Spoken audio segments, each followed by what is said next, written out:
جب تک رسول پاک صلی اللہ علیہ وآلہ وسلم مکہ میں تھے، کبھی بھی کسی بھی واقعے میں یہودیوں کا ذکر نہیں ہوا۔ جب رسول پاک صلی اللہ علیہ وآلہ وسلم مدینہ گئے، وہاں پر پہلے سے بہت سارے یہودی آباد تھے۔ اب سوال یہ ہے کہ مدینہ میں اتنے سارے یہودی آئے کہاں سے؟ کیونکہ یہودیوں کو 1000 سال پہلے سے پتہ تھا کہ بہت جلد مدینہ یا اس کے آس پاس ایک پیغمبر آنے والا ہے۔ آج سے تقریباً 72 سال پہلے 3 عربی شیپرڈز فلسطین کے پہاڑوں میں ایسے ہی گھوم پھر رہے تھے کہ ان کو دور سے ایک غار نظر آیا۔ وہ اس غار کی طرف گئے تو انہوں نے دیکھا غار کے اندر صرف اور صرف 2 جار پڑے ہوئے ہیں۔ جب انہوں نے جارز کو کھول کر دیکھا تو اندر ان کو پرانے زمانے کے کچھ پیپرز ملے۔ انہوں نے سوچا بس ایسے ہی کوئی چیز ہوگی، تو انہوں نے پاس میں ہی بازار میں کچھ پیسوں کے بدلے ان کو بیچ دیا۔ وہاں سے یہ پیپرز امریکہ کے ایک سائنٹسٹ کے ہاتھ میں لگے، جس کو دیکھتے ہی ڈائریکٹ پتہ لگ گیا کہ یہ یہودیوں کی آسمانی کتاب تورات ہے، لیکن یہ کسی عجیب سے سٹائل سے لکھی ہوئی تھی اور آج کے زمانے کے تمام تورات سے مختلف تھی۔ تو سائنٹسٹ جان سی ٹریور نے اس زمانے کے سب سے پرانے تورات جو 1800 سال پرانا تھا اس سے کمپیئر کیا، تو ان تورات کے سٹائل اور انداز بالکل ایک جیسے تھے۔ جس کاغذ پر یہ تورات لکھی ہوئی تھی، اس سائنٹسٹ نے اس کی کاربن ڈیٹنگ کروائی کہ زیادہ سے زیادہ یہ کتنے پرانے زمانے کے ہو سکتے ہیں، تو پتہ چلا ایٹ لیسٹ یہ کاغذ 2200 سال پرانا ہے جس پر یہ تورات لکھی ہوئی ہے۔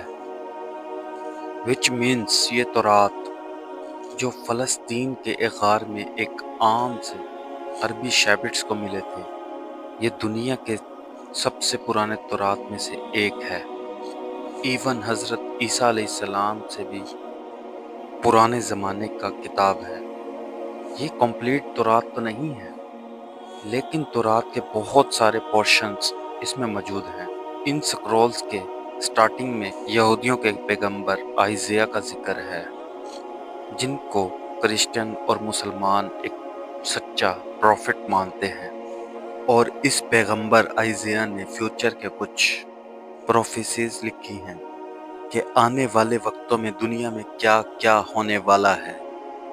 پہلی پروفیسی یہ تھی کہ بخت نصر بیبلون کا بہت طاقتور بادشاہ، جس نے ہزاروں سال پہلے یہودیوں کی تباہی پھیری تھی، بالکل ہٹلر کی طرح۔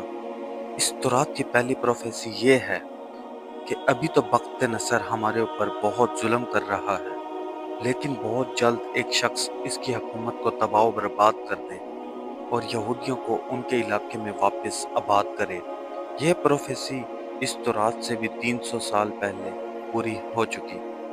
آئرس دا گریٹ کی شکل میں، جو ایران کا ایک بہت طاقتور بادشاہ تھا، جس کو آج کے اسلامی سکولرز ذوالقرنین بھی سمجھتے ہیں۔ اس تورات کی دوسری پروفیسی کی وجہ سے یہودی مدینہ میں آباد تھے۔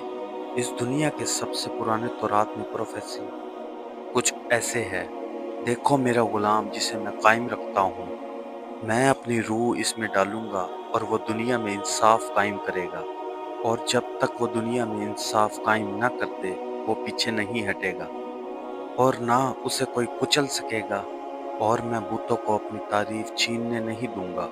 اور جن آبادیوں میں قیدار کے لوگ رہتے ہیں خوش ہو جائیں، قیدار اس کو یاد رکھیں۔ تیلا کے لوگ پہاڑ کے اوپر چڑھ کر خوشیوں کے نعرے لگائیں۔ اب سنیں، قیدار کے لوگ خوشیاں منائیں۔ قیدار کون ہے اور کہاں ہے؟ قیدار حضرت ابراہیم علیہ السلام کے بیٹے حضرت اسماعیل کے دوسرے بیٹے کا نام تھا، اور اس قیدار کے بچوں نے عرب میں ایک بہت بڑی سلطنت قائم کی، اور رسول پاک صلی اللہ علیہ وآلہ وسلم بھی اسماعیل کے اس بیٹے قیدار کی نسل میں سے تھے۔ اور دوسرا ذکر ہے بتوں کا۔ اس زمانے میں سب سے زیادہ عبادت بتوں کی عرب میں کی جاتی تھی۔ اب اس بات سے یہ تو کلیئر ہے کہ پیغمبر عرب میں آئے۔